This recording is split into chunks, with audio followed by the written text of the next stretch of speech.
Grabe na talaga ang pagiging sinungaling mo, Roxy. Sana mamagayang dila mo at umigsi para naman matigil na yung pagiging sinungaling mo. Yang ginagawa mo, nakakasira ka ng imahe ng ibang tao. Ngayon sinusumpa mo na ako? Oo, isinusumpa kita na sa bawat pagsisinungaling mo, mamamagayang dila mo. Baka sakaling kapag ganun ang nangyari sa'yo, wala nang ibang tao ang mahihirapan dahil lang sa pagsisinungaling mo. Huwag mo isabuhay ang ganyang kasalanan dahil wala yang maitutulong sa'yo. Lalamunin ka lang yan hanggang sa pati ikaw hindi mo na alam kung ano pa ang totoo sa mga sinasabi mo. May mga tao na sadyang sinasabuhay na ang pagiging sinungaling. Dahil sa galing nilang gumawa ng mga kwentong hindi totoo, napapaniwala nila ang mga taong nakakausap nila. Ang kasinungalingan din ang madaling makasira ng imahe ng isang tao. Yon ang ugali ni Roxy na hindi niya kailanman nais na talikuran. Nang dahil din doon, haharap siya sa isang malupit na parusa ng sumpa. Makakatulong kaya ang parusa na yon para makapagsabi siya ng totoo o yayakapin na lang niya ang kadilimang babalot sa pagkatao niyang napupuno ng kasinungalingan? Oo nga, totoong sinasabi ko, kuya. Ako mismong nakarinig nun. Mahina lang kasi ang boses niya. Tapos, si Mami, medyo bingi pa naman yon, di ba? Minura niya talaga kasi naiinis siya na inuutusan siyang ayusin yung mga gamit niyo. Sinabihan pa nga niya na matandang pakialamere.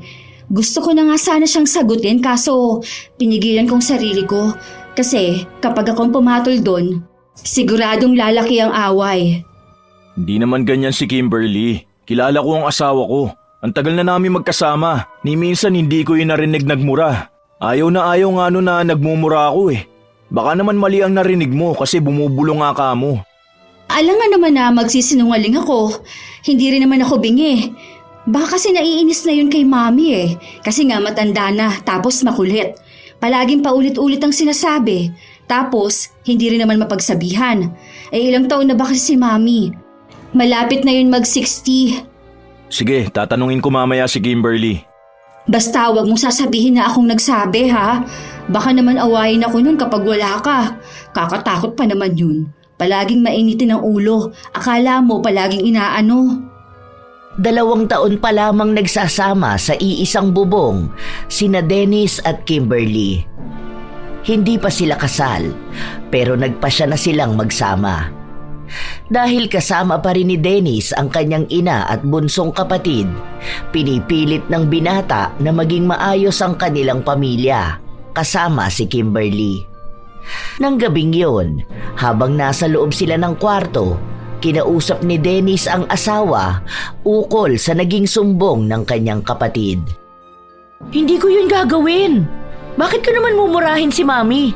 Matanda na yun. Sa nanay mo yun. Kahit minsan hindi ako nang bastos ng nakatatanda sa akin.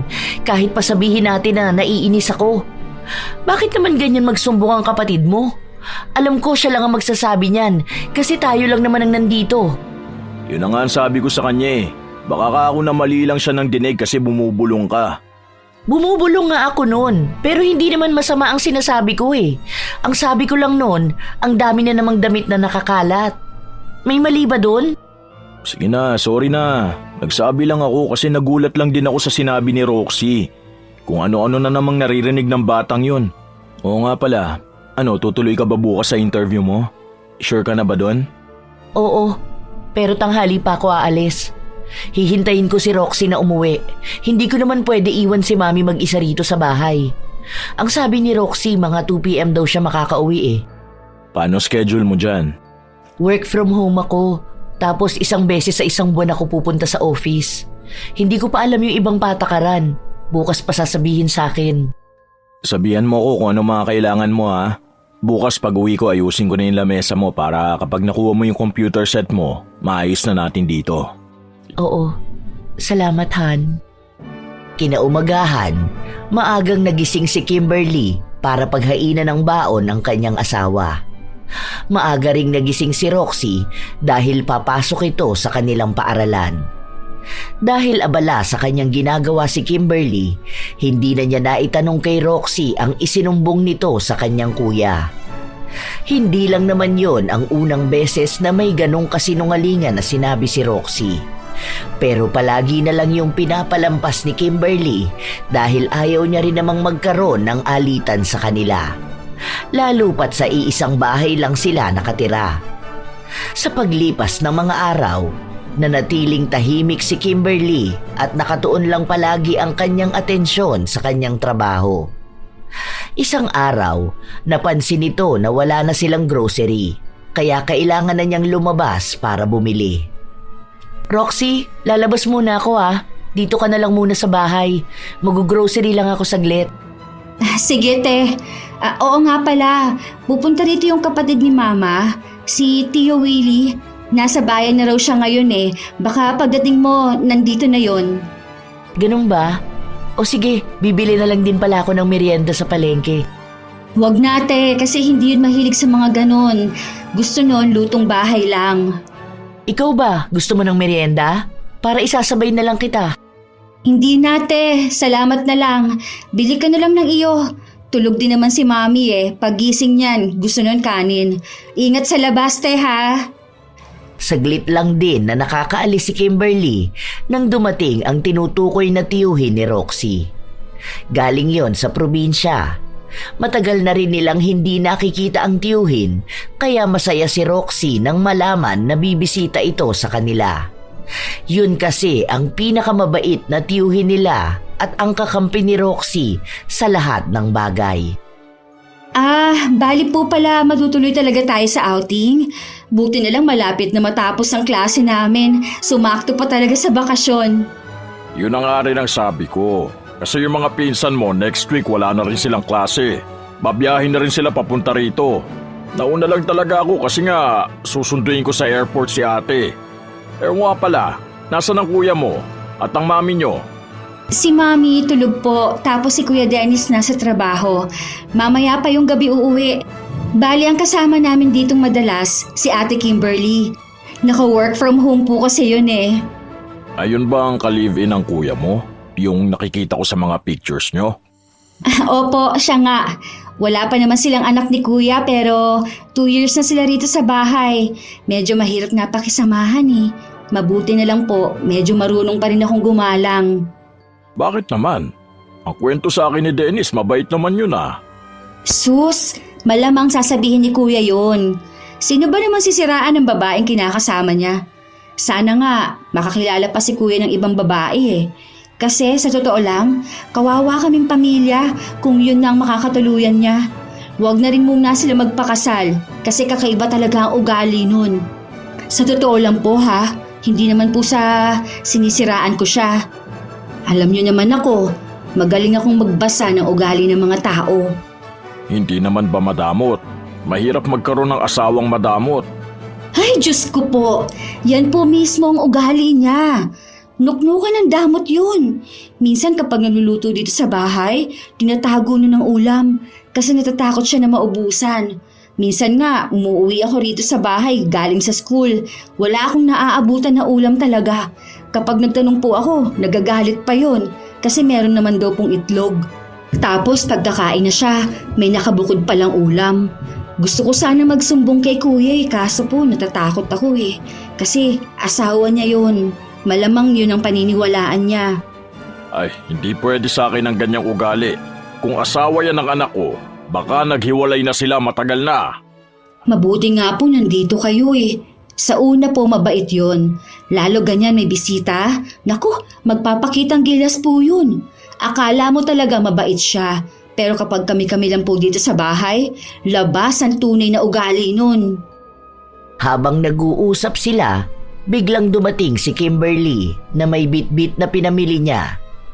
Bumati pa ito sa kanilang bisita bago siya nagtungo sa loob ng kusina. Bago magluto ng pagkain, nagmerienda muna siya pero ilang sandali pa ay pumasok sa loob si Roxy para kumuha ng tubig. Pinatanong pa ni Kimberly kung ano bang merienda ang gusto nila pero sinabi lang ng dalaga na malapit na rin naman ang hapunan. Yun na lang ang hihintayin nila. Tingnan mo po siya sa loob ng kusina. Kumakain siya mag-isa doon. Hindi man lang tayo inalok kung gusto ba natin. O kaya, kayo po, Kasi bisita po kayo eh. Nagsolo talaga dun sa loob. Pagpasok ko nga po kanina akala mo aagawan, ang bilis kumain. Hayaan mo na lang muna siya. Kapag nagtagal ako rito, sisitahin ko rin ang mga maling ginagawa ng babaeng yon. Yung iba ko namang hipag, hindi ganyan.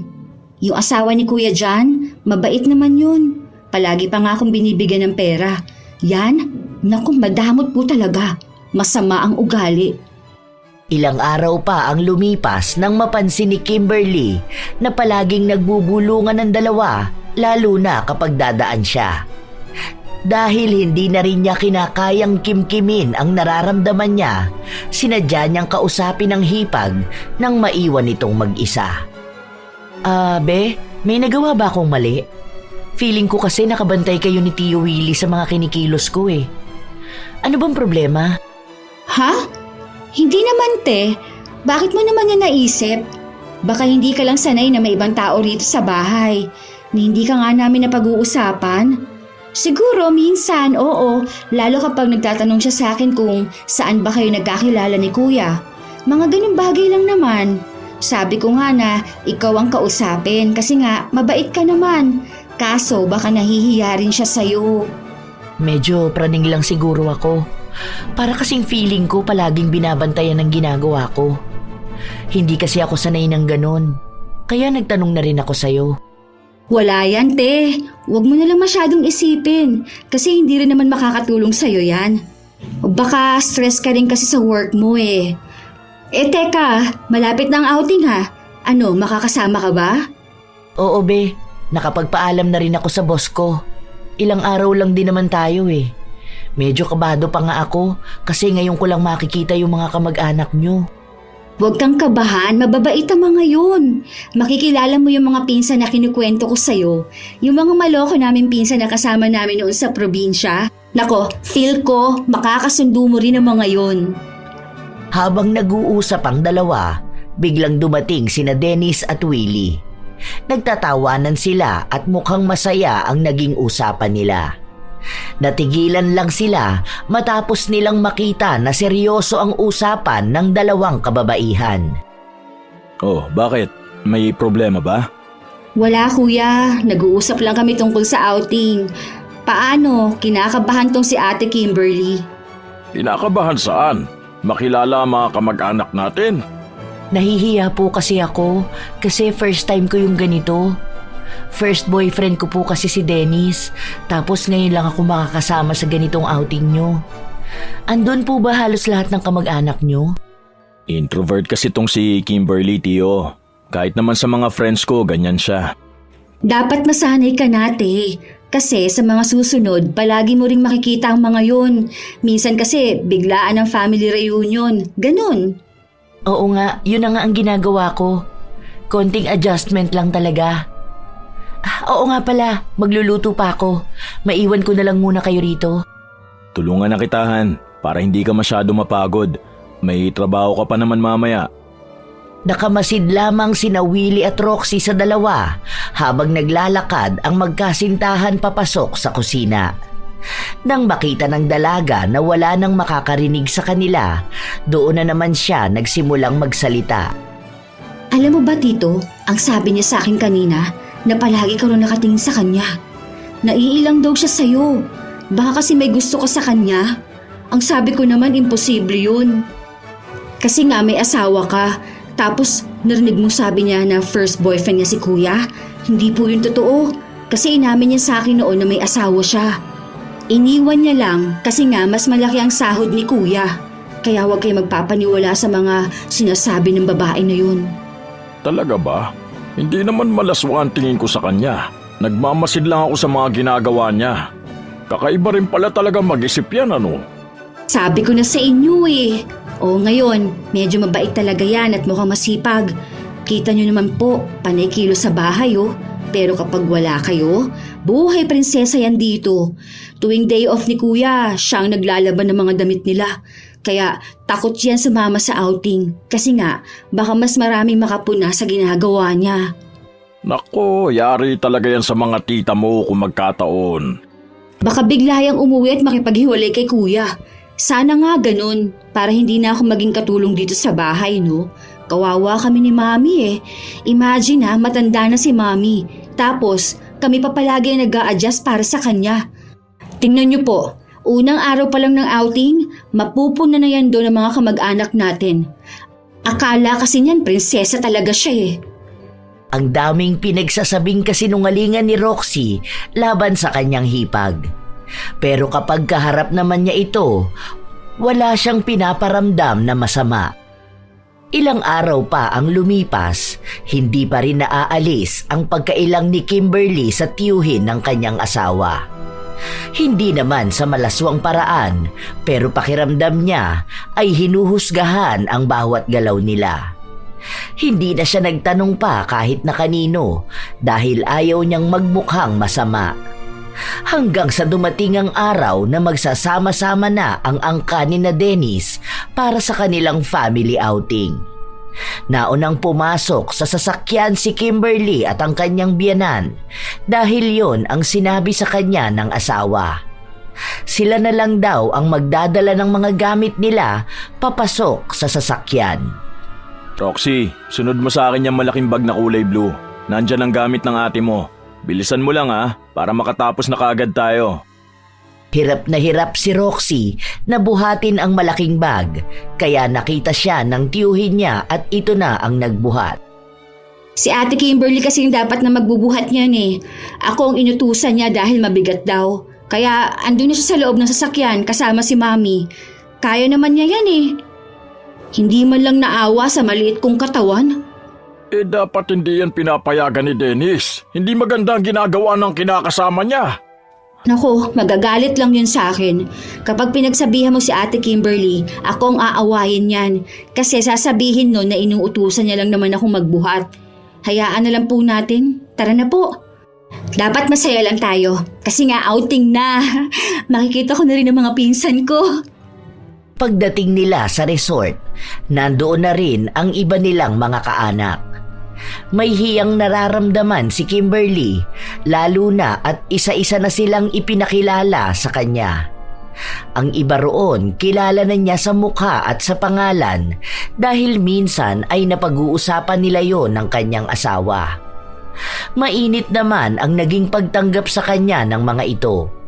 Pero hindi pa rin siya masyadong makakilos dahil ayaw niyang makagawa ng mali. Han, ano bang ginagawa mo dyan? Sumama ka doon kina tita Kanina ka pa nila hinahanap. Huwag ka na dyan, mausok, mag-iihaw kami. Nahihiya ako, Han. Baka kasi hindi nila ako magustuhan eh. Hindi ka naman kailangan gustuhin ng mga yan. Ang mahalaga, mahal kita at mahal ka ng pamilya ko.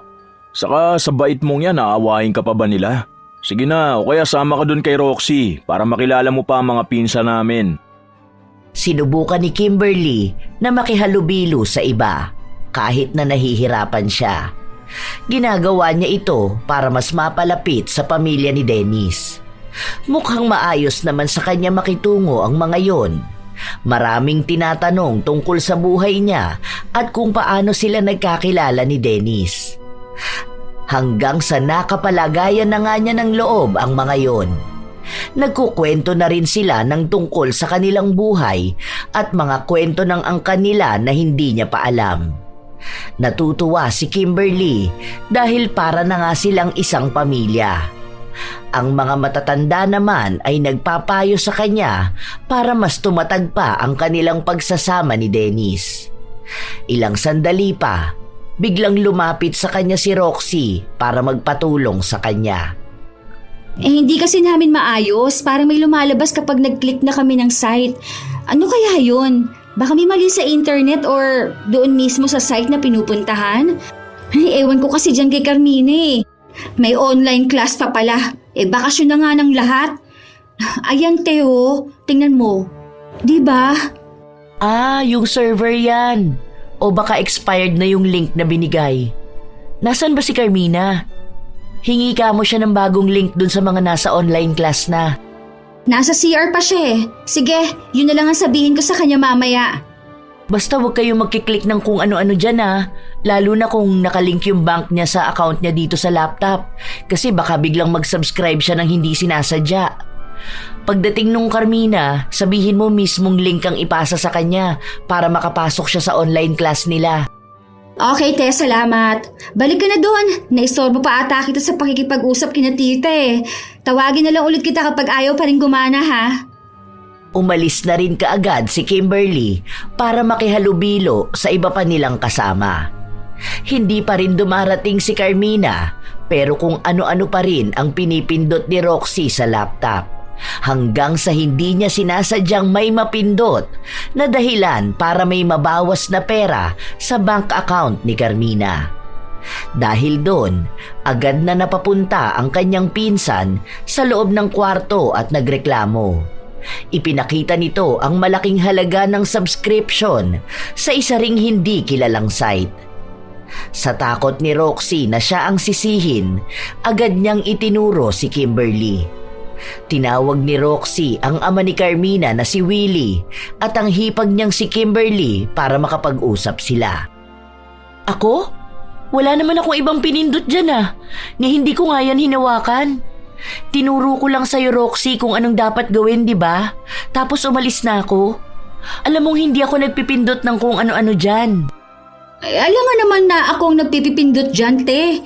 Wala nga akong alam sa ganyan. Kaya nga po ikaw ang hiningan ko ng tulong. Kasi alam ko na ikaw ang magaling sa mga ganito.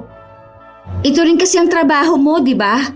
Nakita kaya kita, may mga pinagpipindot ka at may pinuntahan kang site. Tapos copy-paste. Ganun. Hindi ko naman maintindihan kung para saan yun.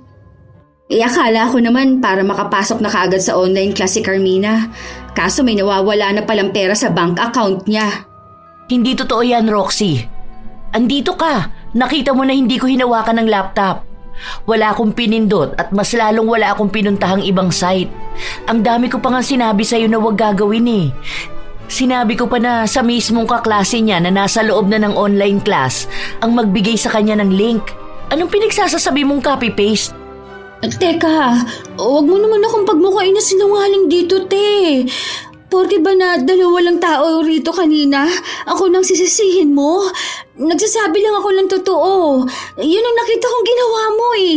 Kaya yun ang sinabi ko. Masama na pala magsabi ng katotohanan. Ano ba naman yan, Roxy? Alam mo naman sa sarili mo kung sino sa atin na nagsasabi ng totoo. Tumigil ka na, Kimberly. Ano, ang pamangkin ko pa pala ngayon ang nagsisinungaling? Kilala ko yan simula pa nung bata yan. Kaya alam ko nagsasabi siya ng totoo. Baka mamaya scammer ka eh. At dinadaan mo sa link-link na yan ang pangunguha mo ng pera. Hindi po ako scammer. Totoo po ang sinasabi ko. Tumutulong lang naman ako eh. Hindi naman ako ang lumapit sa kanya. Siya ang tumawag sa akin, tapos ang sabi niya nasa CR si Carmina. Kung alam ko lang na may mangyayaring ganito, sana hinintay ko na lang si Carmina na dumating para sa kanya ko tinuro. Di na mababawi itong perang nawala. Kaya talagang unang kita ko pa lang sa'yo, hindi na ako nagtitiwala eh. Ewan ko na lang kung may mawawala kaming gamit dito. For sure, ikaw ang kukuha nun. Hindi po ako ganyang klase ng tao. Tama na po, Tio Willie. Baka po isumbong ako niyan kay Kuya. Ako pa po ang pagalitan. Kaya ayokong nagsasabi ng totoo eh. Palagi na lang ako minamasama. Anong nagsasabi ng totoo? Panay ka sinungalingan ng kanina mo pang sinasabi. Akala mo ata hindi ko napapansin yan. Pati naman sa kuya mo ang dami mong sinusumbong na mali tungkol sa akin eh. Manahimik ka dyan, kundi sasampalin kita. Napakasinungaling mong babae ka. Hindi ko alam kung bakit ikaw ang pinili ni Dennis. Halata naman masama ang ugali mo. Bastos ka pa. Hindi po ako bastos. Pinagtatanggol ko lang ang sarili ko dahil pinagtutulungan niyo ako rito. Sa halip po na alamin niyo at timbangin kung sino ang nagsasabi ng totoo, kumakampi na kaagad kayo. Tingnan mo, te. Ako talaga ang tinuturo mong sinungaling. Sa mata ng Diyos, alam niya kung sino sa atin na nagsasabi ng totoo. Tigilan mo nga yung pagiging ipokrita mo, Roxy. Huwag mong gamitin ang Diyos sa kasalanan mo. Alam mo na nasa 10 utos na bawal magsinungaling. Pero yan ang ginagawa mo ngayon. Lumabas ka na rito ngayon, Kimberly. Dahil baka hindi ko mapigilan ang sarili ko, masaktan kita. Labas! Hindi na nagdalawang isip pa si Kimberly. Lumabas siya ng kwarto, bit-bit ang sama ng loob. Gusto niyang umiyak pero hindi niya magawa. Wala man lang siyang naging laban sa kasinungalingan na ginawa ni Roxy. Sa huli, kahit siya naman ang nagsasabi ng totoo, siya pa rin ang naging masama. Nagkulong lang si Kimberly sa loob ng kanilang kwarto at doon siya umiyak. Ayaw niyang may ibang makakita sa kanya dahil alam niya na sa mga oras na ito, alam na ng ibang kamag-anak ng asawa niya ang nangyari. At baka may iba pang kasinungalingan na sasabihin si Roxy. Ilang oras lang din, pumasok sa loob ng kwarto si Dennis. Han, ayos ka lang ba? Hindi ka lumalabas dyan. Tara na, kakain na tayo. Masama ba ang pakiramdam mo? Teka, umiyak ka ba? Hindi ako nagugutom. Gusto ko nang matulog. Anong nararamdaman mo? May masakit ba sa'yo, ha? Gusto ko nang umuwi bukas. Ako lang ang uuwi. Dito na lang muna kayo. Ayoko naman makasira ako ng masaya niyong family outing. Ano ngang nangyari? Bakit ayaw mo sabihin sa akin? Paano? Si Roxy at yung tiyo niyo, pinagtutulungan ako. Nagsasabi naman kasi ako ng totoo, pero pinipilit na ako ang nagsisinungaling. Hindi ko alam kung anong mali kong nagawa. Bakit parang galit sa akin pati yung tiyuhin mo? Wala naman akong maalalang may nagawa akong masama sa kanya. Hindi rin naman ako nakapagsalita ng masama. Ang sama lang talaga ng loob ko. Kaya ayoko na muna lumabas. Kasi pati ako nahihiya. Mamaya pati iba yung mga kamag-anak, maging pangit na rin ang tingin sa akin.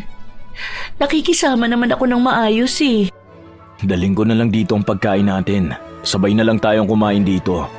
Kung uuwi ka bukas, uuwi na rin ako. Hindi pwedeng ikaw lang ang maiiwan sa bahay mag-isa. Hindi ako papayag na babiyahe ka mag-isa. Kakausapin ko yan mamaya sina Tio Willie at si Roxy para malaman ko kung ano ba talaga nangyari. Wag na. Baka isipin nila na ako ang dahilan kaya ka lumalayo sa pamilya mo. Hayaan mo na. Kaya ko naman magbiyahe mag-isa. Hindi pwede yung ganun. Magkakampi tayo sa lahat ng bagay. Hindi rin ako papayag na ganyan ang nararamdaman mo. Sandali lang, kukuha na ako ng pagkain. Huwag ka na muna matutulog, ha? Humalik muna sa noo ni Kimberly si Dennis bago ito lumabas. Habang naghahain naman ng pagkain ng binata, nilapitan siya ng kanyang tiyuhin at nagtanong kung bakit niya yon binabalot. Pinaliwanag ni Dennis na sa loob sila ng kwarto kakain ni Kimberly dahil hindi yon makalabas sa sama ng loob. Narinig yon ni Roxy, kaya lumapit siya sa kanyang kuya. Mamaya pa sana kakausapin ni Dennis ang dalawa, pero dahil naroon na sila, yun na rin ang nakita niyang pagkakataon. Bakit naman ganun kayo kay Kimberly? Gusto na tuloy umuwi ng tao. Kaya ako nga dinala rito para makapagpahinga rin eh. Alam mo naman Roxy na kapag nasa bahay lang yun palagi nag-aalaga kay Mami. Ang hirap ding alagaan ni Mami dahil makulit at parang isip bata na. Tapos kapag hapon may trabaho siya hanggang madaling araw na yon. Tapos maagang gigising para maghain ng pagkain ko. Pagkain natin. Ito na nga lang din ang pahinga ng tao eh. Tapos gaganunin niyo pa rito. Yan ang hirap, Dennis eh. Hindi naman yata sinabi sa inyong kinakasama mo kung ano ba talaga nangyari. Kami nga ang mas nahirapan eh. Lalo na si Carmina na nawala ng pera sa bangko. Mali na bang pagsabihan yan? Ang sensitive niya ah. Kahit na siya naman ang may mali. Kaya pala matapang yan magsasagot sa akin eh. Alam niya nakakampihan mo siya. Oo nga, kuya. Nagsasabi naman kasi ako ng totoo eh. Tapos akong tinuturo niyang masama. Ganyan naman talaga si Ate Kimberly. Pero hindi mo napapansin kasi lagi kang busy sa trabaho mo. Maging si Mami nga eh, natatakot na sa kanya. Paano? Palagi niyang sinisigawan. Alam na nga niya na may diferensya na sa pag-iisip yung matanda eh. Hindi niya pahabaan ang pasensya niya. Oh, wag mo sabihin na kapatid mo naman ngayon na nagsisinungaling ha.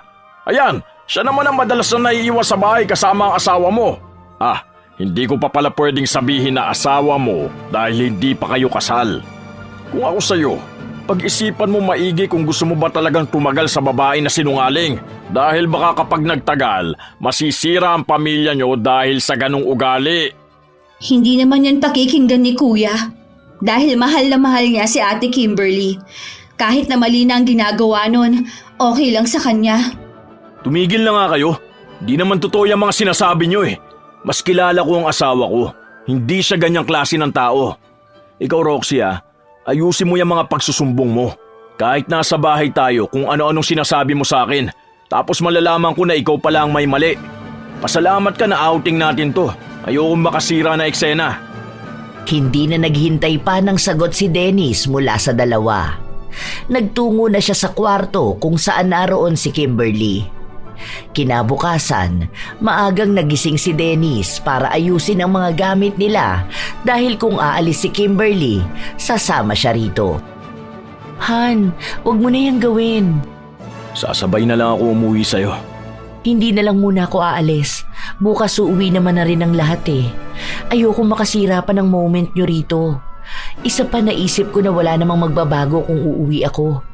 Iisang bahay pa rin naman ang uuwian natin. Saka baka walang mag-alaga kay Mami. Alam mo naman na sa kulit nun, hindi rin yun kayang alagaan ng iba mong kapatid. Sigurado ka ba, Han? Sabihan mo kapag may mga sasabihin pa sila laban sa'yo Huwag mo silang aawayin dahil ayoko na sumamari ng tingin nila sa'yo. Hayaan mo na, masasanay rin siguro ako. Sumama lang talaga ang loob ko kagabi. Pero ngayon, okay na ako. Aawain ko sila kapag ikaw nang pinag-iinitan nila. Di ba may pangako ako sa'yo na kahit na anong mangyari magkakampi tayo? Naniniwala naman ako sa mga sinasabi mo. Alam ko na hindi ka nagsisinungaling. Lumakas ulit ang loob ni Kimberly matapos niyang marinig yun. Alam niya na ang kalaban lang naman niya ay si Roxy at ang mga kasinungalingan nitong madaling paniwalaan. Iniintindi na lamang ni Kimberly dahil nga bata pa naman daw yun at magbabago pa ang pananaw sa buhay kapag tumanda na. Maayos ang naging araw nila. Para bang walang nagbago. Ganon pa rin siyang makitungo kay Roxy at ang dalaga naman ay wala ring pagbabago. Hindi na lang nila inungkat ulit ang nangyari. Nasa cottage lamang si Kimberly habang ang karamihan sa kanila ay nagtatampisaw na sa dagat, katulad ng ginagawa ni Roxy. Nakapalibot sa kanya ang mga pinsan at ibang tiyahin. Kinukwento niya ang tungkol kay Kimberly at sa lahat ng kabalian na ginagawa nito. Lahat puro kasinungalingan. Hindi lang yun halata kasi maamong mukha niya. Pero di ba nga, ang sabi nila, ang mga maamong mukha talaga ang mga demonyo? Ayun, ganun siya. Sa kamalikot ang kamay niya, mag-iingat kayo. Madalas niya na pinakikialaman yung mga hindi naman talaga sa kanya. Naalala ko noon, may bigay sa akin si Tito. Buong set ng jewelries. Tapos, nawala yung hikaw. Ayun pala, kinuha niya. Alam mo paano ko nalaman? Nakita ko sa picture niya na in-upload sa Instagram. Nainis ako Tinanong ko siya. Tapos, ang sabi niya sa akin na hiniram niya lang daw kasi lalabas siya. Hindi ba? Pwede naman magpaalam Kasi ako, kilala niyo ako. Hindi ako madamot. Pahihiramin ko naman siya Pero yung kukunin niya, tapos hindi magsasabi, parte na rin yun ng pagiging magnanakaw. Tama ba ako? Sa galing niyang magsalita, sumang-ayon sa kanya ang mga kausap niya. May mga nagbigay rin ng komento. At sinabi na napansin niya rin daw yon na nakatingin sa loob ng kanyang bag. Baka raw may nais na kunin si Kimberly. Samot-saring komento na ang naririnig ni Roxy at bawat salita ng mga kaanak niya may pahabol siyang kasinungalingan na kwento. Tapos, naaalala niyo pa? Di ba nagsabi ako na pupunta kaming Tagaytay? Tapos hindi natuloy? Ready na kami noon. Nasa biyahe na rin kami. Naalala ko may story ako nun sa Facebook Kaso binura ko. Oh, di ba? Nakita mo yon nakalagay na hashtag off to Tagaytay? Binura ko yun. Kasi nga hindi kami natuloy. Dahil habang nasa biyahe kami, nasuka si Mami. Tapos, galit na galit yan. Ang arte niya. Ang baho raw ng sasakyan. Yung mga ganun. Ay, nag-away sila ni Kuya. As in. Alam nyo, grabe kapag inaaway niya si Kuya. Minsan bigla niyang sinasampal kahit nasa harapan namin Wala naman akong magawa. Kasi kapag pinipigilan ko siya, sa akin naman nagagalit si kuya. Mahal na mahal lang kasi ni kuya yan eh.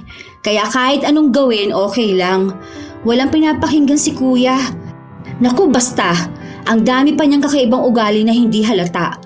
Kahit naman ako nagulat eh. Kasi unang dating niya sa bahay, sobrang bait, sobrang tahimik, sobrang sipag. Tapos biglang lumabas ang tunay na ugali. Ay kawawa ako. Mukha akong katulong sa bahay. Tapos hindi pa yan namimigay ng pagkain. Naalala ko pa, ito pa. Isa ito sa hindi ko makakalimutan na ang sama ng loob ko. Isa pa sa ugali niyan, kapag may pagkain yan, hindi yan mag-aalok. Pero kapag ikaw may pagkain, hindi na yan magpapaalam sa'yo, kukuha yan. Naalala nyo, galing tayong Bicol noon. Tapos si Tita Mekmek nagbigay sa akin ng malaking chocolate. Inuwi ko pa yun sa bahay. Tapos dadalhin ko sana sa school kasi bibigyan ko ang friends ko. Kaso nakalimutan ko sa bahay. Pag uwi ko, aba, nasa basurahan na yung balot. Inubos niya lahat. Grabe iyak ko ha. Tapos sabi lang ni kuya, nahayaan ko na, baka naglilihi. Diyos ko, hindi naman siya buntis. Sa mga kwento na yon, naging masama na ang tingin ng mga kaanak nila kay Kimberly. Kaya kahit na tahimik lang itong kumikilos, may mga parinig sila sa kanya. Minsan, hindi na nila inaalok ng pagkain o kaya ay kusa nilang inuubusan. Gusto nilang iparanas kay Kimberly kung anong pinaranas nito kay Roxy. Base sa kung paano nagiging nakakaawa ang dalaga sa sarili niyang kwento. Napapansin ni Kimberly ang pakikitungo na yon pero hindi niya pinapansin. Nasa cottage pa rin si Kimberly. May ilang kaanak ni Dennis ang tinatawag siya pero sinasabi niya na masama ang pakiramdam niya kaya gusto niyang magpahinga lang sa cottage. Naroon din kasi ang kanyang biyenan na natutulog. Ilang sandali pa, dumating si Roxy. Sinisimot ang pagkain na hawak niya. Te, may basurahan ba dyan? Dito may plastic. Pinaglagyan ng mga basura kanina. Pasuyo nga ako, te. Hindi ko maabot eh. Gusto mo ba ng chichirya? Meron doon sa kabilang cottage, kuha kita. Hindi ako mahilig dyan. Bawal sa akin yan ngayon. Chocolate. Gusto mo? Kapag gusto mo ng pagkain, meron doon sa kabila ha. Kuha ka na lang. Ang lamig pero ang sarap maligo. Ikaw ba? Ayaw mo pa maligo? Mamaya na lang pagkagising ni Mami. Alam ko maliligo rin to eh. Sige na, enjoy ka na. Tahimik lang si Kimberly na nagmamasid. Si Dennis naman, kasama ang mga kalalakihang kaanak nila. Nag-iinuman sila. Hindi masaya si Kimberly pero wala naman siyang pagpipilian. Ginusto niyang manatili sa family outing ng asawa kaya makikisama talaga siya. Hindi naman lahat pangit ang pakikitungo sa kanya dahil may iilan naman na maayos siyang kinakausap. Ang mga hindi niya lang kasundo ay ang mga tao na naimpluwensyahan na ng kasinungalingan ng kanyang hipag. Habang tahimik si Kimberly, pumasok ng cottage si Willie para bang may hinahanap ito. Natigilan siya nang makita ang basurahan na nakasabit sa gilid ng lamesa. Bakit po? Bawal po bang magsabit ng basura dito? Hindi ko po alam. Naglinis kasi ako rito sa loob, kaya dito ko na lang muna isinabit. Saan ho ba pwede magtapon ito? Pinagkainan mo ba yung mga yan? Yung iba po dyan, bakit po? Bakit mo kinain yan? Hindi naman sa'yo yan ah. Kaya pala kanina pa ako hanap niya sa kabilang cottage. Naunahan mo na pala ako. Binili ko yan hindi para ipalamon sa'yo madamot ka. Hindi lahat ng pagkain dito sa outing para sa'yo ha. Po? Alin po ba dyan? Kung itong kulay pulang may Japanese na sulat, hindi ako ang kumain yan. Si Roxy yan. Naghahanap siya ng basurahan kanina. Tapos sabi ko dito na lang niya itapon. Hindi pa nga po ako nagpupunta sa kabilang cottage at yung mga kinain ko, binili ko yan dyan sa store. Si Roxy na naman ang sisisihin mo? Wala ka namang ibang alam gawin kundi ang isisi sa kanya mga kawalang hiyaan mo? Teka lang po. Bakit kayo nagagalit sa akin? Mali naman po yata yung mga ganyang pananalita nyo sa akin. Wala naman akong ginagawang masama sa inyo para magalit kayo sa akin ng ganito. Mainit ang dugo ko sa'yo dahil sa sama ng ugali mo. Kawawa ang pamilya ni na Roxy dyan sa ginagawa mo. Ngayon pa nga lang na nakakasama mo na kami, ganyan ang ginagawa mo kay Roxy. Paano pa kung kayo-kayo lang ang nasa loob ng bahay? Ayaw ko po kayong sagutin, pero wag naman kayo magsalita na parang alam nyo lahat. Iisa lang ang pinapakinggan nyo eh. Wala naman akong ginagawang mali kay Roxy. Kahit natanungin nyo si Mami o si Dennis. Tatanungin ko yung kapatid ko alam mo namang may demensya yan. Malamang kahit na maltratuhin mo yan, hindi niyan maaalala. Si Dennis, yung asawa-asawahan mo, ikaw kakampihan yan dahil hindi ka naman niya nakakasama buong araw dahil nasa trabaho siya. Huwag mo siraan ang siraan si Roxy. Ayusin mo yung ugali mo dahil wala kang magiging kakampi sa pamilyang to. Maliban kay Dennis na na-brainwash mo na. Dahil sa lakas ng boses ni Willie, naagaw niya ang atensyon ng mga tao sa paligid nila.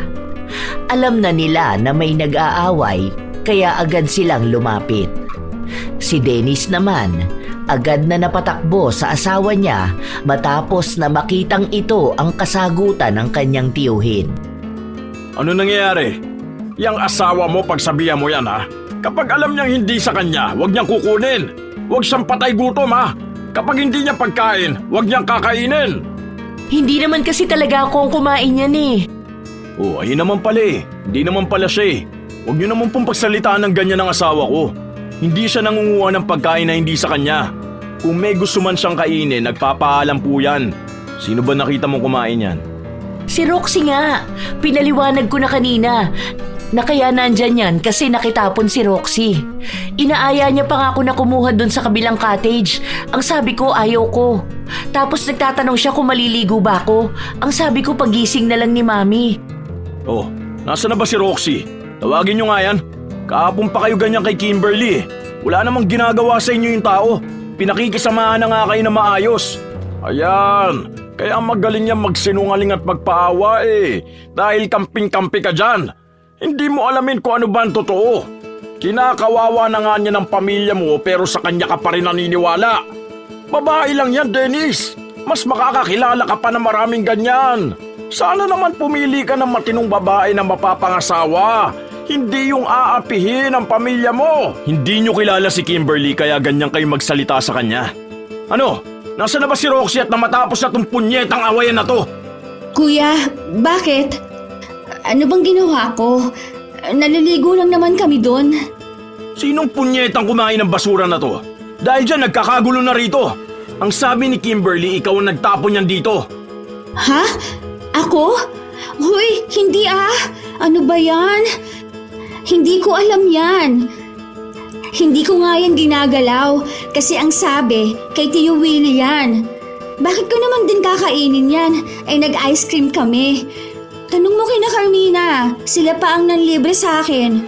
Huwag niyo ako idamay sa mga ganyang problema Nananahimik ako. Anong sinasabi mo dyan? Bago kayo kumain ng ice cream, dumaan ka rito sa akin para magpatapon nito. Kita ko pa nga na sinisimot mo yan Alangan naman na ako ang kumain yan. Hindi ako mahilig sa mga ganyan. Ikaw naman talaga, te. Pumunta ako rito kanina kasi titingnan ko sana kung gising si Mami para maliligo kami. Nagtanong pa nga ako sa'yo, di ba? Kung ayaw mo pa bang maligo? Ang sabi mo masama ang pakiramdam mo kaya hindi kita pinilit. Kita ko nga kanina nakalapag yung pagkain na yan sa lamesa. Magtatanong nga sana ako kung ano yan kaso tinakpan mo agad. Hindi na ako nanghingi dahil ipinagdamot mo na kaagad Tapos hindi naman pala sa'yo yan. Oh, di ba? Ngayon ipagtatanggol mo pa yung babae niyan? Kapatid mo na nagpatunay. Ano? Baka sa kanya ka pa rin magalit niyan. Hindi yan totoo. Bakit hindi mo aminin ang ginawa mo, Roxy? Ikaw naman talaga yan. Anong aaminin ko? Wala nga akong ginawa. Sa akin mo ipapasa ang kasalanan mo, te. Huwag naman ganun, Pinabayaan ko na nga yung kahapon Tapos ngayon na naman? Basta, hindi ako yan. Wala akong kinalaman dyan. Kapag alam kong hindi sa akin, hindi ko kinukuha. Sinungaling ka talaga, no? Napakasinungaling! Ang galing mo magsalita, kaya napapaniwala mo silang totoo ang sinasabi mo. Ikaw mismo ang gagawa ng mali, tapos ibang tao ang sisisihin mo. Kapag nahuhuli ka na, gagawa ka lang ng kwento na paniniwalaan nila. Hala, hindi ako nagsisinungaling. Never ko pang na-try magsinungaling dahil alam kong mali yun. Kasalanan yun. Tinuturo yun sa simbahan. Sinasabi ko lang kung anong nakikita ko. Kung nahuhuli ka na sa kasalanan mo, huwag mo na sanang ibintang pa sa ibang tao. Masama yan, te. Sinungaling ka na nga, palabintang ka pa. Grabe na talaga ang pagiging sinungaling mo, Roxy. Sana mamagayang dila mo at umigsi para naman matigil na yung pagiging sinungaling mo. Yung ginagawa mo, nakakasira ka ng imahe ng ibang tao. Ngayon, sinusumpa mo na ako? Oo, isinusumpa kita na sa bawat pagsisinungaling mo, mamamagayang dila mo. Baka sakaling kapag ganun ang nangyari sa'yo, wala nang ibang tao ang mahihirapan dahil lang sa pagsisinungaling mo. Huwag mo isabuhay ang ganyang kasalanan dahil wala yung maitutulong sa'yo. Lalamunin ka lang yan hanggang sa pati ikaw hindi mo na alam kung ano pa ang totoo sa mga sinasabi mo. Aba, may sa demonyo pala talagang babaeng to eh. Ang lakas ng loob mong sabihin niya sa harapan mismo namin mga kamag-anak. Dahil ako na lang palagi ang nakikitang mali rito. Kahit na ang totoong may kasalanan ay ang si Roxy. Tama na to. Tigilan nyo na si Kimberly. Ikaw rin, Roxy, ha? Mag-uusap tayo pag uwi sa bahay. Samut-sari na ang mga salitang naririnig sa paligid nila. May mga galit kay Kimberly at kumakampi kay Roxy. Ang iba naman, gustong masuriin pa ang naging ugat ng away at himayin kung sino ba talaga ang totoong may kasalanan. Pagpasok nila sa loob ng kwarto, iyak ng iyak si Kimberly. Habang si Dennis naman na may tama ng alak ay galit na galit. Padabog siyang nagliligpit ng mga gamit nila. Nagagalit ka rin ba sa akin? Bakit ba ganun ang ginagawa nila sa'yo? Ano ba yung mga pinagsasasabi ni Roxy? Naririnig ko rin yung mga sinasabi ng iba kong kamag-anak na kapag kayo lang ang nasa bahay, kinakawawa mo raw si Roxy, lalo na si Mami. Alam mo naman na hindi yun totoo, di ba? Hindi ko alam kung ano bang nagawa ko kay Roxy para ganun ang gawin niya sa akin. Alam ko naman na hindi niya ako tanggap para sa'yo eh. Ayoko namang nagkakagulo kayo ng pamilya mo dahil lang sa akin. Siguro, tama nga na mas mabuting maghiwalay na lang muna tayo. Ayokong pumangit ang tingin nila sa'yo dahil lang sa ako ang kinakampihan mo. Hindi tayo maghihiwalay. Patutunayan ko sa kanila na totoo ang mga sinasabi mo. Di ba magkakampi tayong dalawa? Bakit ka sumusuko? Dahil wala namang naniniwala sa akin eh. Masisira ka lang dahil sa akin at yun ang ayokong mangyari. Pamilya mo sila. Hindi pwedeng galit din sila sa'yo nang dahil lang sa akin. Wala akong pakialam kahit hindi pa naniniwala sa'yo ang lahat ng tao. Basta lagi mong tatandaan, ako, palagi akong naniniwala sa'yo. Wala kang kailangan patunayan sa ibang tao dahil kilala kita. Alam ko na totoo ang mga sinasabi mo. Hindi na natigil sa pag-iyak si Kimberly habang patuloy naman siyang pinapatahan ng asawa niya. Kinabukasan pa ng umaga sila uuwi, kaya mas pinili na lang ni Kimberly na manatili sa loob ng kwarto at doon sinamahan siya ni Dennis. Ang asawa na lang din ang lumabas para kumuha ng pagkain. Habang nagsasandok si Dennis, nakatingin lang sa kanya ang mga kamag-anak nila. Wala siyang pinapansin na kahit na sino sa kanila. Bago siya pumasok pabalik sa kanilang kwarto, ibinili na muna niya ang kanyang ina sa asawa ng panganay nilang kapatid. Pero patuloy na nagwawala ang kanilang ina. Wala ni isa sa kanila ang kayang pakalmahin ito. Tuwing papakainin ay itinataob lang ang pagkain. Tanging si Kimberly lang talaga ang may tiyaga na alagaan ito tuwing ganon ang ginagawa. Dinala na lang din ni Dennis ang ina sa kanilang kwarto para sabay-sabay na lang silang kumain doon. Habang si Roxy naman, nakaupo kasama ang mga kaanak niyang kasabay na nilalait si Kimberly. Oh, di ba? Tapos sasabihin niya na hindi naman siya pala asa kay kuya. Si kuya na lang palagi nagsasandok ng pagkain niya. Kahit nga sa bahay tamad yun ano, kulang na lang magpasubo ng pagkain. Kapag galing ako sa school, magluluto ako. Tapos yung prinsesa na yan, nasa loob ng kwarto niya, nakabukangkang lang doon. Hanggang sa makaluto na ng pagkain, si kuya pa maghahain sa kanya. Partida ha, pagod si kuya sa trabaho. Tapos panay pa utos na kumuha ng tubig, kahit nasa harapan lang niya. Habang nagdadadaldal si Roxy, ginagatungan naman yon ng iba nilang kamag-anak. May mga kinukumpara pa silang ibang asawa na hindi naman daw ganon kapabigat kay Kimberly. Ikinukumpara ang asawa ng iba kung paanong masunurin at mabait at malayong malayo sa pag-uugali ng asawa ni Dennis. Habang nag-uusap sila, nakisali na rin si Willie na hindi maalis-alis ang inis kay Kimberly. Kainis na babae yun. Ang sama ng bunganga. Alam na nga niya na masamang nanunumpa ng tao. Sinabi niya pa talaga. Kapag may masamang nangyari sa'yo, Roxy, siya lang talaga ang sisisiin ko. Siya na nga sinungaling, masyado pang pa-victim. Saan bang basurahan na pulot niyang Dennis na yan ang balahurang babaeng yun? Hayaan niyo na lang po yun, Tito. Halata naman po kay kuya na hindi niya yun hihiwalayan eh. Saka wala naman niyang sumpa-sumpa na yan. Babalik din yan sa kanya. Kasi siya ang humihiling ng masama sa kapwa niya. Aw! Ang sakit!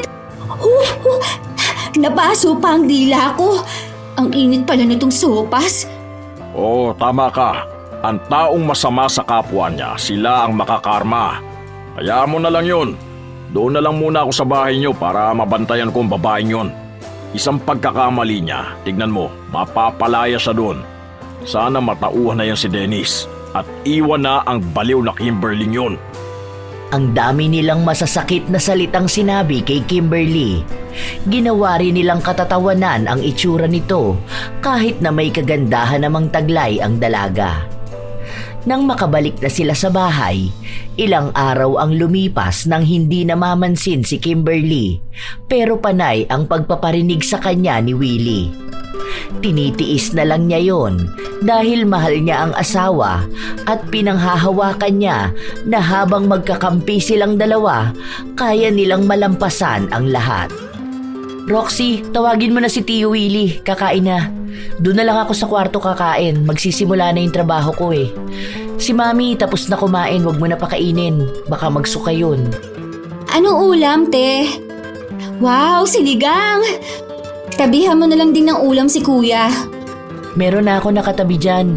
Yung Tupperware sa taas ng ref, sa kuya mo yun. Sige na, kain na kayo.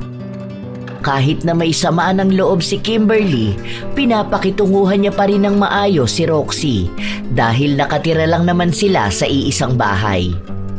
Nang tawagin ni Roxy ang tiyuhin, napansin na ni Willie si Kimberly na pumasok sa kwarto dala ang pagkain niya. Ano yun? Itatago niya ang pagkain niya? Abi ko po sa inyo eh. Nagtatago yan ng pagkain. Takot kasi yan maubusan ng pagkain eh. Tara po, kain na tayo. Ako po pala nagluto ng ulam natin ngayon kasi naiinis siya sa akin eh. Dahil hindi ko nilabahan yung mga damit niya. Aba, saglit lang ako na wala ngayong araw, inuutusan ka na niya. Kaya hindi pwedeng kayo lang ang maiwan dito eh. Sinabi niyo pa po, palautos pa yan. Tapos kapag galit yan, sisigawan yan kami dito sa bahay. Kung mura-murahin yan si Mami, ganun-ganun na lang dahil nga makulit at matanda na.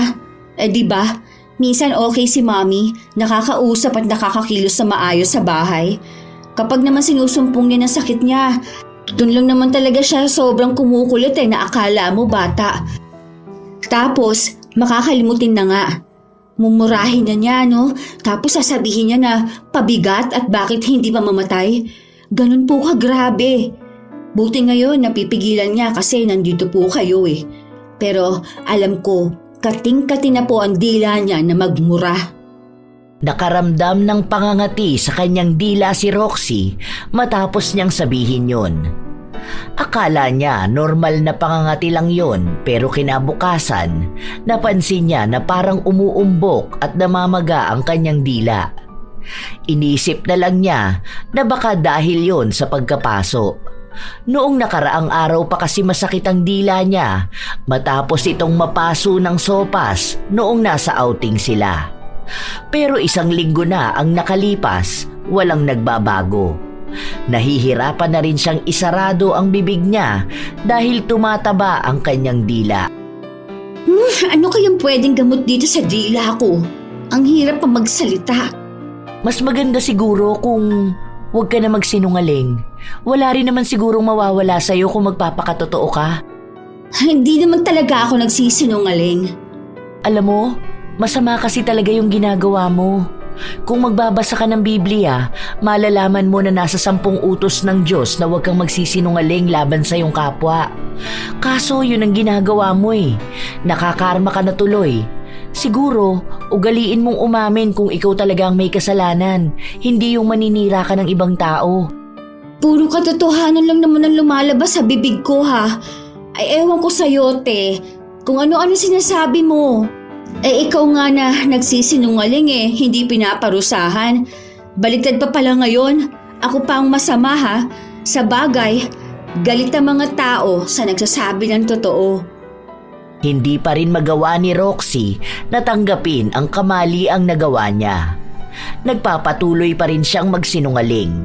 Hindi lang laban kay Kimberly, kundi pati na rin sa iba niyang mga kaklase, kakilala at mga kaibigan. Sa sobrang sanay na niyang magsinungaling, alam na ng dila niya ang sasabihin para magtunog na siya ang nagsasabi ng totoo. Pero yun ang naging dahilan para lalong mamaga ang dila niya at napapansin niya na umiigsi ito. Nahihirapan na siyang magsalita dahil mahirap na siyang intindihin. Isang araw, umalis sina Kimberly at Dennis, kaya sila lang ng tiyuhin ang naiwan sa bahay nila para alagaan ang ina. Feeling ko buntis si Ate Kimberly. Naririnig ko kasi sila ni Kuya na delay nga raw siya. Baka magpapa-check up sila. Paano kaya kung buntis siya tapos ipaaako niya kay Kuya ang responsibilidad? Bakit naman? Hindi ba kuya mo nakabuntis sa kanya? Feeling ko hindi si Kuya. Kasi dati may nakaka-chat yan siya Tapos kapag wala siya rito, mamaya nakikipagkita yun sa lalaki niya. Kung nabuntis siya nun, paano naman ang kuya ko? Tapos aakalain niya na anak niya yun. Kailan pa yan? Bakit hindi mo sinasabi sa kuya mo? Matagal na yun. Kaso ayaw kong sabihin kay kuya kasi sasabihin na naman na nagsisinungaling ako. Aray! Ang sakit! Nakagat ko ang dila ko. Aray ko! Ay, nakakainis naman. Bakit ba kasi namamaga to? Dapat sabihin mo. Niloloko na ang kapatid mo, itatago mo pa. Huwag kang matakot sa babaeng yan. Sige, ako na ang kakausap sa kuya mo. Para nga mapalis na rito ang babaeng yun. Malandi naman pala. Saka dati, naririnig ko yan, nakikipag-call sa kung sino-sino. Magaling nang ata talaga siya magtago, kaya hindi siya nahuhuli ni kuya. Ang dami ko pa naman sanang sasabihin, kaso ang sakit na talaga ng dila ko Habang tumatagal, mas lalong lumalala ang kalagayan ni Roxy. Ilang beses na rin silang nagpabalik-balik sa ospital pero wala namang nagbabago. Marami na rin siyang nainom na gamot. Pero kahit na malaki ang problema niya sa sarili niya, mas malala pa rin ang sakit niya na pagiging sinungaling. Ilang mga maling salita at pagbibintang pa rin ang sinasabi niya tungkol sa kanyang hipag. May mga naniniwala pa rin naman sa kanya dahil tahimik lang si Kimberly at hindi nag-aabala na ipagtanggol ang sarili niya.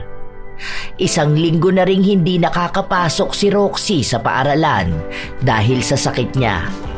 Naroon lang siya palagi sa kanilang bahay, kaya 2 na ang inaalagaan ni Kimberly. Be, kain ka na. Hindi yan mainit.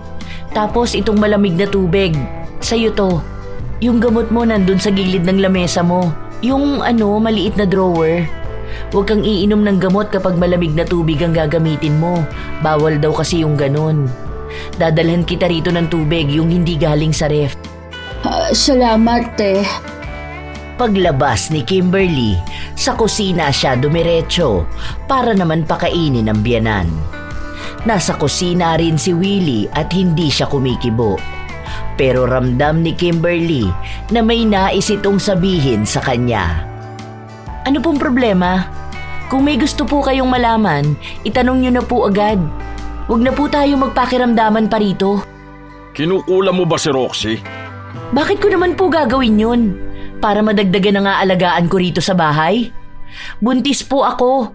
Tingin niyo magagawa ko pang gumawa ng masama sa kapwa ko na pwedeng maapektuhan ng anak ko? Isa pa, hindi po ako ganong kababang tao para kumapit ako sa itim na kapangyarihan. Ipatatawas ko si Roxy bukas dahil baka gumaganti ka sa mga pagsusumbong niya. Buti nga hindi niya sinasabi sa asawa mo ang pagtataksil na ginawa mo eh. Hindi po ako nagtataksil sa asawa ko. Kung gusto nyo, paglabas ng bata, magpa-DNA na kaagad para hindi na kayo mangamba ng ganyan. Kung ang asawa ko nga po walang pagdududa sa akin eh. Ayoko na po ng stress. Wala po akong dapat na ipaliwanag sa kahit na sino dahil kahit naman po anong sabihin ko, hindi nyo ako paniniwalaan. Alam ko po na ang mga tao, paniniwalaan lang ang gusto nilang paniwalaan. Kaya nga po ang daming mga sinungaling sa mundo eh. Dahil mas madaling mapaniwala ang sino man nang di lang mali-mali ang sinasabi. Paniwalaan niyo po ang gusto niyo, pero wag niyo po akong guluhin dahil po marami rin akong iniisip. Kaya hindi mo pinagtatanggol ang sarili mo dahil alam mo ang totoo. Yun na nga po. Hindi ko nasasayangin pa ang oras ko dahil alam ko ang totoo. Alam ko sa sarili ko ang totoo. At maging si Roxy, alam niya sa sarili niya ang totoo at hindi. Ang pagkakaiba namin, pati sarili niyang kasinungalingan, nagiging katotohanan na rin sa paniniwala niya. Yun po ang ipangaral niyo sa kanya. Hindi po yung kayo mismong nagbibigay ng dahilan para paniwalaan niya rin ang mga maling ginagawa niya. Ayaw na ni Kimberly na humaba pa ang diskusyonan nilang dalawa. Dahil iisa lang din naman ang kalalabasan nun. Siya pa rin naman ang magiging mali. 2 araw ang lumipas, umalis sina Willie at Roxy para magpatawas. Gusto nilang malaman kung may gumagawa ba ng masama sa dalaga. Hinayaan lang yon ni Kimberly dahil alam naman niyang hindi naman siya ang gumagawa ng masama sa hipag. Naroon din ang asawa niya dahil wala itong pasok sa trabaho. Si Dennis muna ang pansamantalang nag-aasikaso sa bahay dahil gusto niyang magpahinga naman ang asawa niya, lalo pat buntis ito. Bakit kaya wala pa si na Tio Willie? Ano na kaya nangyari sa pagpapatawas nila? Hindi ko nga alam eh. Naniniwala ka ba sa mga kulam-kulam na yun? Baka mamaya may lumabas na ganun, tapos ako ang sisihin nila. Lahat pa naman ng maling nangyayari, parang ako ang may kasalanan. Naniniwala naman ako sa mga kulam na ganyan, pero hindi ako naniniwala na gagawa ka ng ganun. Alam mo Han, ikaw lang talaga ang naniniwala sa akin sa bahay na to. Si Mami siguro naniniwala sa akin, kaso madalas hindi niya ako natatandaan eh. Ayoko naman na maging pangit ang tingin mo sa mga kaanak mo, lalo na sa Tio Willie mo. Pero ewan ko ba, wala naman ako nagawang mali sa kanya para magalit siya sa akin. Kami lang naman ni Roxy ang may alitan dahil sa pagiging sinungaling nun. Buti hindi ka mabilis maniwala. Dahil kilala nga kita. Alam ko kapag nagsisinungaling ka. Kabisado na kita eh. Nakatira tayo sa iisang bahay at asawa kita. Si Roxy nakasama ko na yan simula pa nung bata siya.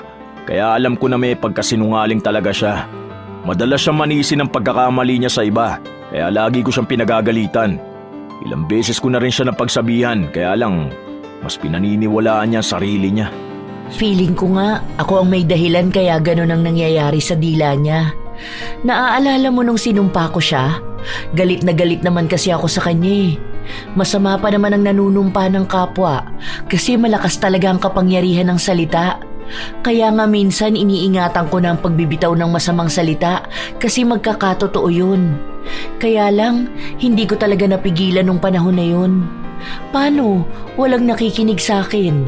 Tapos ang galing niya pang magsinungaling ni hindi man lang siya kinakabahan. Siguro kung yun nga ang dahilan, baka parusa na lang din yun sa kanya. Hayaan mo, siya rin naman ang makaka-realize na mali siya eh. Kapag nalaman niya yon, baka sakali pang gumaling siya. Total, dila rin naman ang gamit niya sa pagsisinungaling, baka yun na rin ang magiging dahilan para tumigil siya. Habang nag-uusap ang mag-asawa, bigla namang dumating ang magtiyuhin. Ganun pa rin ang kalagayan ni Roxy.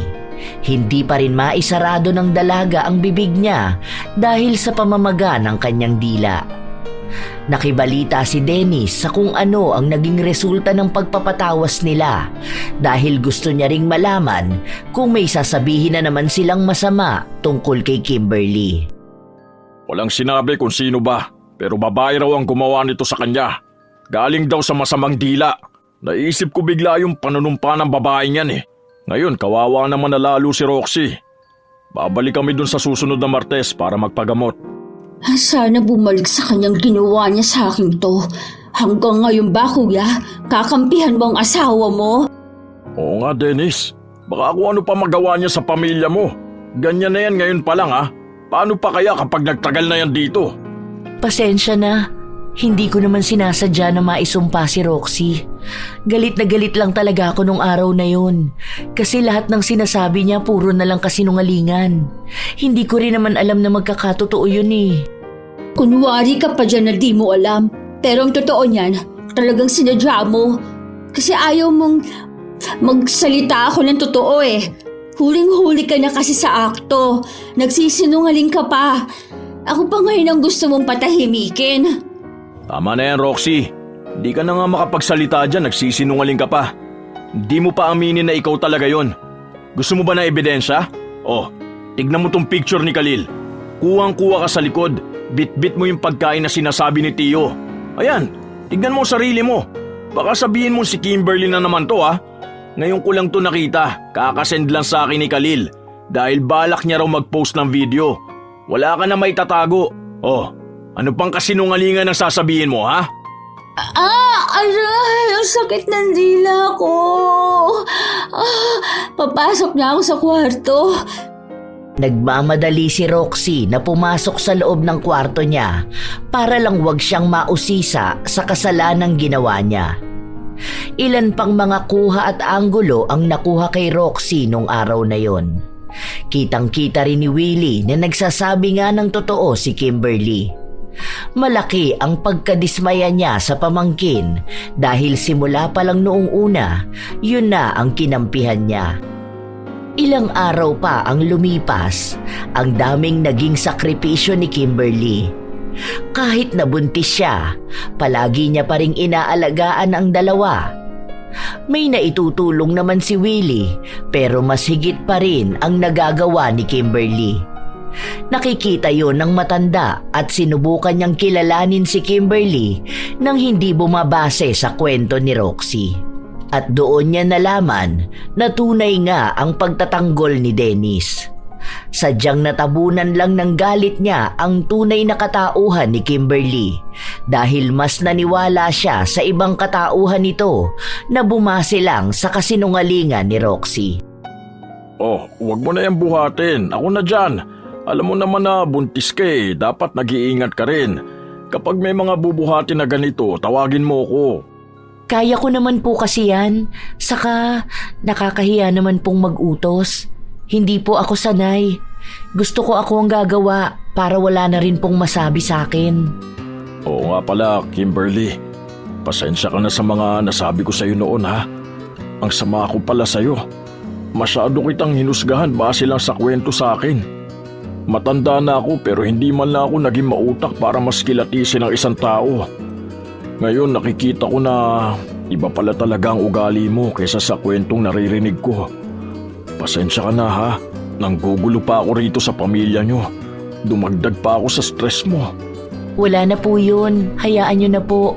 Hindi ko naman na rin masyadong iniisip yun. Ganun po talaga ang mga tao. Madalas na pinaniniwalaan ng kakilala. Kaya po dapat maging mabait tayo sa ibang tao. Kasi hindi naman lahat ng kwentong naririnig natin ay totoo. Marami pa ring nagpapakalat ng kasinungalingan. Basta po kilala ko ang sarili ko, kaya po hindi ako nagpapaapekto sa mga taong mali-mali ang pagkakakilala sa akin. Ang swerte nga ni Dennis. Kaya pala mahal na mahal ka niya. Sorry ulit ha. Nagpatawad na si Kimberly bago pa humingi ng tawad si Willie.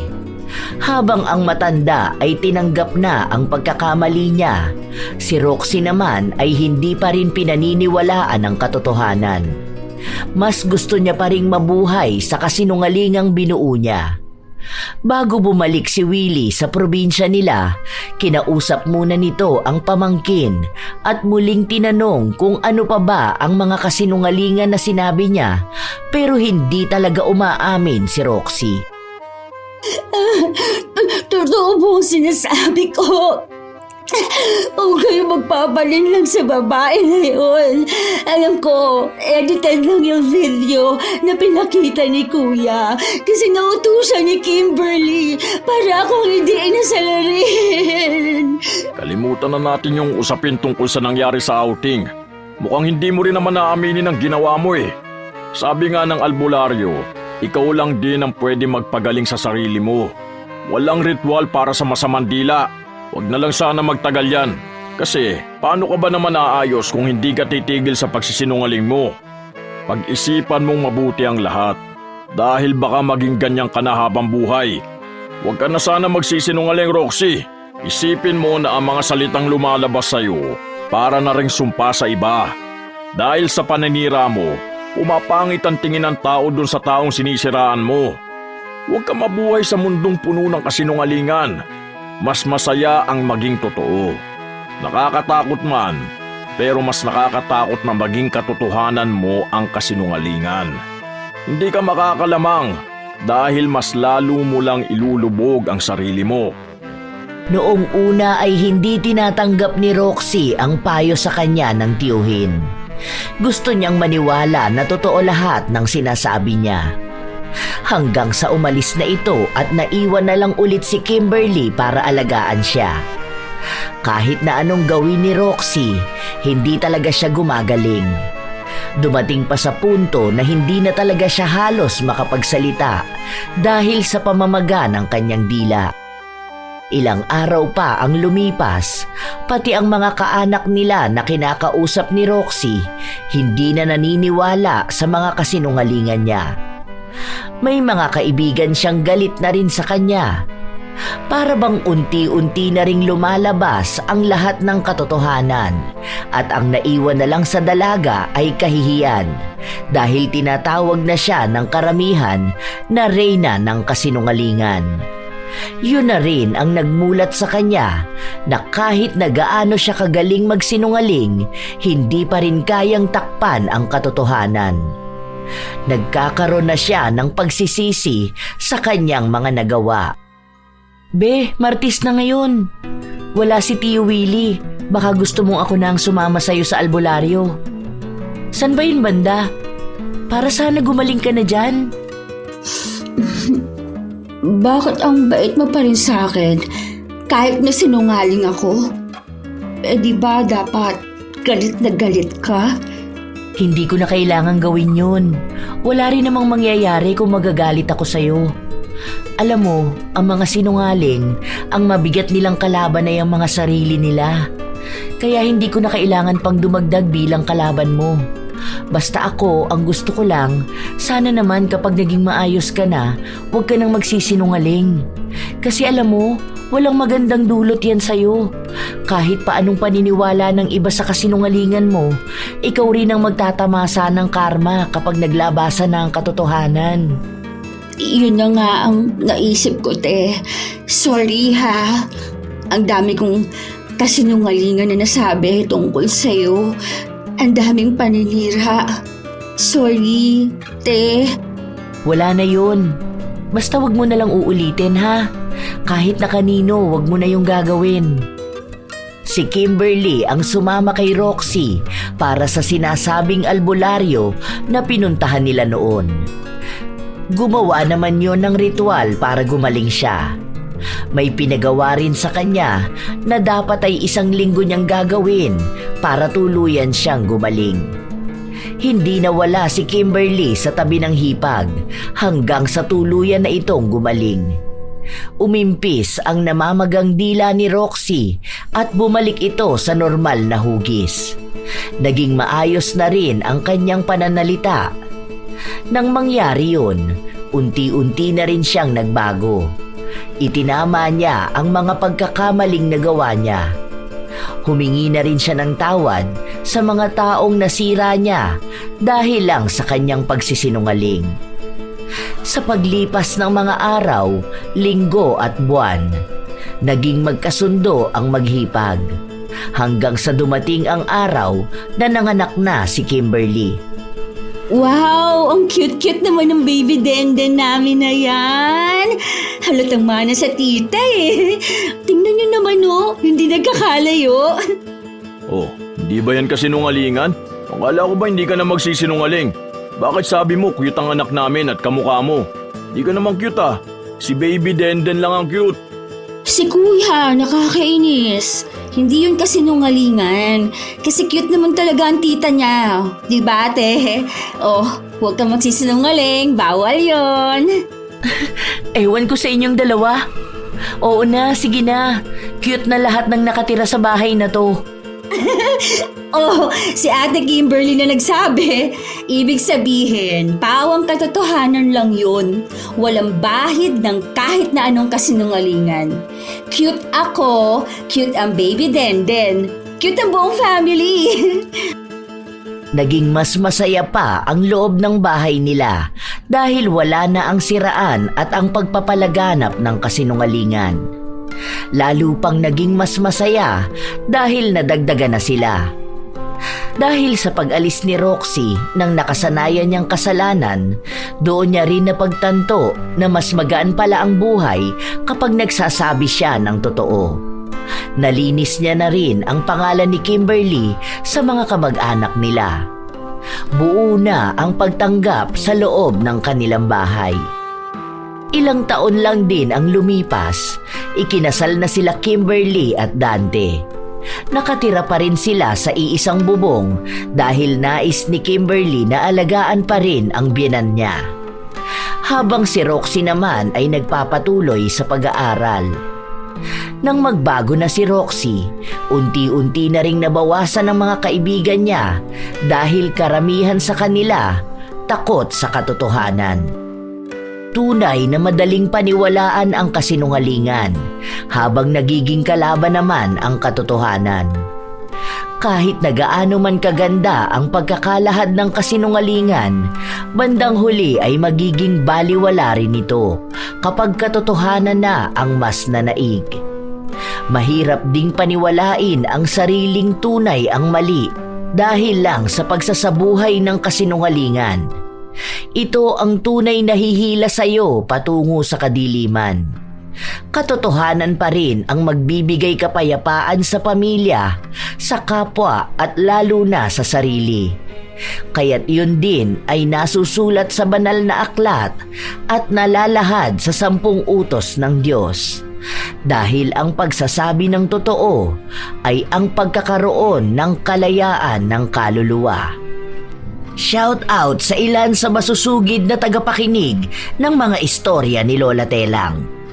Matt Sarol, Gerlin Picache, Febe Ranyada, Mayhani Lore 23, Jenna Nolasco at Jenny Velasco, Ruth Ann Migano at sa mga anak niyang nasa Pilipinas na sina Seth, Yana, Gian at sa asawa niyang si Neil Fabilia, Sherlyn Joseco, Renalyn Salarda, Lizelle Nebrida, Lynn Villa, Bessie Tagapan, Annaliza Puaso, Elizabeth Pamintuan, Romelyn Mahilum, Cassie Barcelona. Kumusta kayo, Olivia Pelayo at sa mga mananahi ng Attic Clothing na sina Kuya Wigler Lepasana, Kuya Mario, Adrian, Gerald, Miko, Ate Veron, Ruth, Aprilyn, Grace at kay Ma'am Susan Tan. Joy, I Love Traveled, Pamela Agasang, Karen Salut, June Soriano at Lani Soriano.